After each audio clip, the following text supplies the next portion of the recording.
नमस्कार, कैप्टन पंकज सबरवाल और मैं आज आपके लिए डीजी की सेफ्टी वीडियोस का नंबर 4 वीडियो लेके आया हूं। ये वीडियो है जहाज के कैप्साइजिंग का। कैप्साइजिंग का मतलब होता है जहाज पानी में उल्टा होके डूब गया और एक्सीडेंट इन्वेस्टिगेशन से पता लगा कि उसका मेजर कारण क्या था कि कार्गो की शिफ्टिंग हुई। ये जहाज का नाम है ITT प्यूमा। ये जहाज कोलकाता पोर्ट से पोर्ट ब्लेयर के लिए गया था 25 अगस्त 2024 में। इस इंसिडेंट में 3 लोगों की मौत हुई, जिनमें कैप्टन था, चीफ ऑफिसर था और एक मोटरमैन था। लेकिन 11 लोग बच गए, 10 एक बारी में और फिर एक आदमी और बचा, तो टोटल 11 बच गए लेकिन 3 लोग मर गए। तो ये वीडियो सारे सी फेयरर्स के लिए बहुत इंपॉर्टेंट है समझने के लिए कि जहाज पे कार्गो की शिफ्टिंग हो सकती है। ये स्पेसिफिक वीडियो में जो सैंड कार्गो था उसका लिक्विफिकेशन हो गया। उसका मतलब क्या है, हिल हिल के वो वाटर जैसा फील होने लग गया और उसकी वजह से कार्गो शिफ्टिंग हो गई। तो प्लीज ये फुल वीडियो आप देखिए और मेरे चैनल को सब्सक्राइब करिए, captain Pankaj Sabharwal.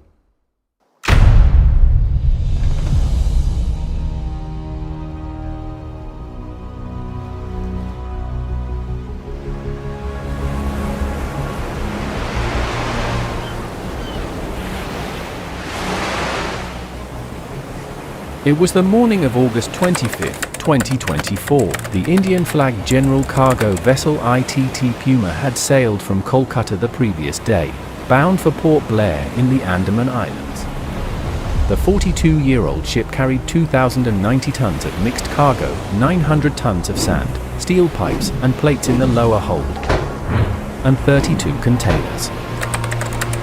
The weather had turned rough after 300 hours, with northeast winds and heavy swells battering the vessel. At 7:30 hours, the deck cadet took routine soundings of bilges and ballast tanks, all normal. But sea conditions continued to deteriorate. At 9:45 hours, the ship developed a slight list to port, just 2 to 3 degrees. Nothing alarming yet.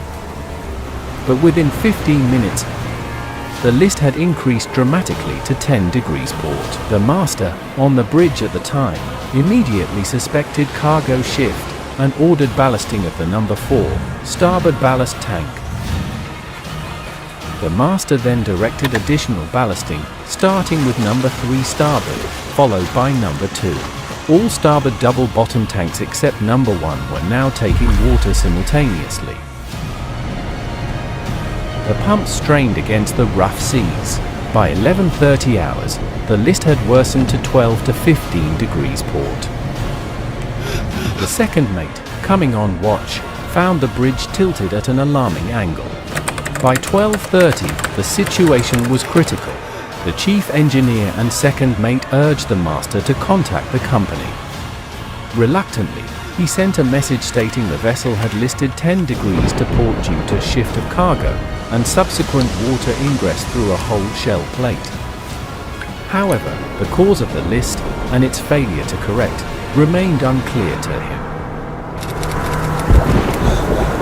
At 1300 hours, all starboard ballast tanks overflowed, water spilling from deck vents. The list reached 20 degrees port. The master then ordered pumping out of hull bilges. The port side main deck was now underwater. Seawater began flooding the accommodation through weathertight doors. At 13:30 hours, the chief engineer called all engine room crew up from below.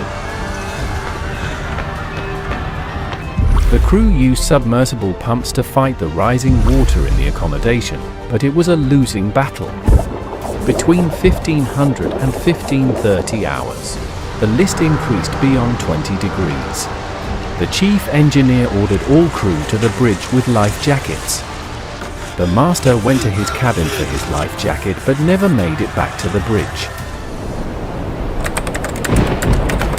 At 15:30 hours, a distress message was finally sent. But there was no abandoned ship order. The master never gave one. By 15:45 hours, the vessel was listing so severely that the port side life raft automatically inflated as it touched the water. The crew had no choice. They jumped. Between 15:30 and 15:45 hours, the ill-fated motorman was among the first to leap, holding onto the painter line to assist others in boarding the life raft. Then a massive wave swept him away forever. The chief officer, wearing his life jacket, also jumped but was swallowed by the heavy seas. The 42-year-old ITT Puma rolled over and sank at approximately 1600 hours, taking 3 souls with her to the depths of the Bay of Bengal.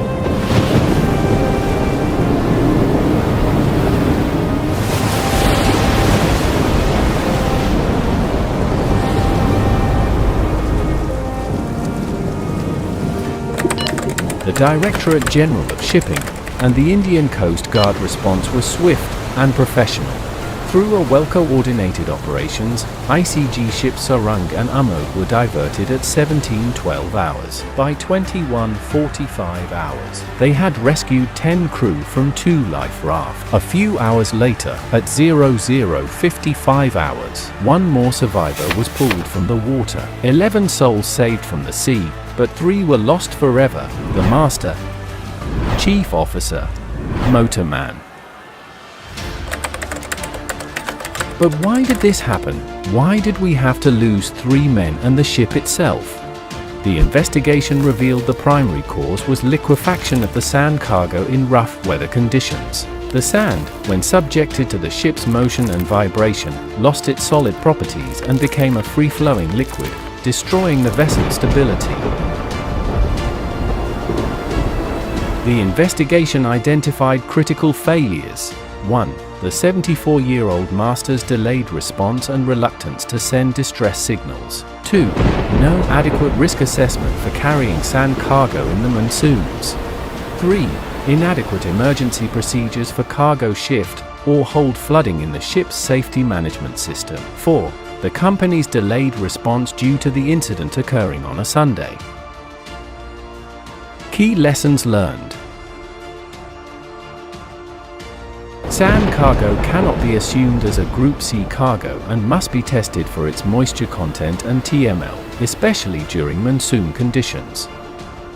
Masters must be trained to recognize liquefaction risks. Emergency procedures must cover all cargo-related scenarios. Age limit should be reviewed for critical positions, particularly on vessels not equipped with lifeboats. Swift communication with shore authorities can save lives. And lastly, the curriculum for the refresher course of PST must be revisited. Immediate actions taken. All company vessels underwent comprehensive hull and equipment inspections. Masters must now provide satisfactory cargo stowage certificates before sailing. Medical certificate verification was enhanced for all crew, and DG Shipping issued MS Notice No. 1 of 2025. Please visit the DG Shipping website to access these notices. New emergency procedures were developed for cargo shift and hold flooding scenarios.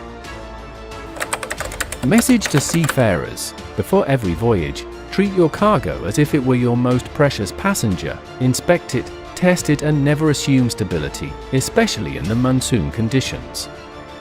Carry out a fresh risk assessment whenever weather or vessel motions change, and invoke your stop work authority at the first sign of cargo shift or flooding. Keep communication channels open between bridge, engine room, and shore, and rehearse your emergency drills until they become second nature. Your unwavering vigilance and strict adherence to procedure are the final safeguard against the sea's hidden dangers. Safety is never negotiable at sea.